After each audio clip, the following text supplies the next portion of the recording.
MNS news, सच जरूरी है। नमस्कार, आप देख रहे हैं एमएनएस न्यूज नेटवर्क। मैं हूं आप साथ खुशी। आइए देखते हैं कुछ खास खबरें। पत्नी की हत्या कर हुआ फरार, ना बदल कर की दूसरी शादी। पुणे से यह खबर सामने आ रही है। उसने अपनी पत्नी के चरित्र पर शक किया था, इस वजह से पत्नी की हत्या कर दी और फरार हो गया। अपनी पहचान बदल कर रह रहा था अलग अलग ठिकानों। दूसरी शादी कर ली और 28 सालों बाद उसे पकड़ने में पुलिस को कामयाबी मिली। अब वो सलाखों के पीछे है। इस घटना पुणे जिले में पिंपरी चिंचवड़ की है, जहां 1 फरवरी 1995 को सुशीला कांबले की हत्या हुई थी और मूल्य रूप से वह उस्मानाबाद जिले के कोलानूर पंडरी गांव का रहने वाला और उस महिला का पति रमा कांबले हत्या कर फरार हो गया था। इस साल 1 फरवरी को इस घटना में 28 साल पूरे हो गए। वारदात के बाद पूरे पुणे में पुलिस में कई दिनों तक आरोपी को पकड़ने के लिए कोशिश की गई, लेकिन वो पुलिस के हाथ नहीं आ रहा था। इस दौरान महेश कांबले के नाम एक आरोपी 337 का केस दर्ज हुआ था। वह रमा कांबले के गांव कोलानूर पांडरी का रहने वाला निकला और महेश को की खोज में निकली हुई पुलिस को रमा को फरार होने का भी ध्यान आया।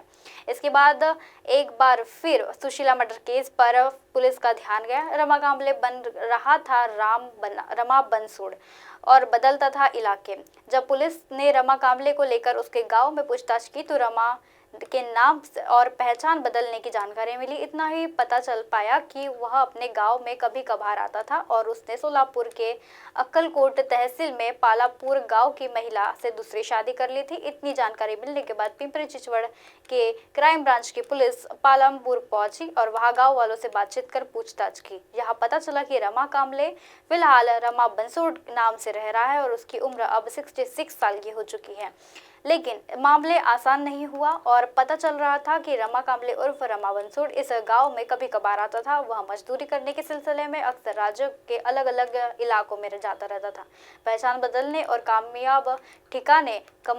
ठिकाने बदलने का भी वह कामयाब हो रहा था। थोड़ी मशक्कत के बाद पुलिस को यह जानकारी मिली कि वह पुणे जिले में ही मौजूद था और मवाल तहसील के ईंट भट्टी में काम कर रहा था। तुरंत वहां एक पुलिस टीम भेजी गई, जहां कई ईंटों की भट्टियों से होते हुए पुलिस टीम में उस गांव में एक ईंट भट्टी के रमा बंसोड़ को ढूंढ पाने में कामयाब हुई। उसने अपना आधार कार्ड और वोटर कार्ड भी रमा बंसोड़ के नाम से बना लिया था।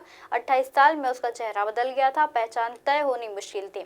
फिर रिश्तेदारों ने बुलाया और उसकी पहचान की गई। इसके बाद पिंपरी चिंचवड़ पुलिस ने रमा बंसोड़ के तौर पर रह रहे रमा कांबले का भंडाफोड़ किया और उसके हाथों पर हथकड़ियां चढ़ा दी। ऐसी खबरें फिर लेकर आएंगे इसी समय इसी जगह। तब तक के लिए देखते रहिए एमएनएस न्यूज नेटवर्क। नमस्कार।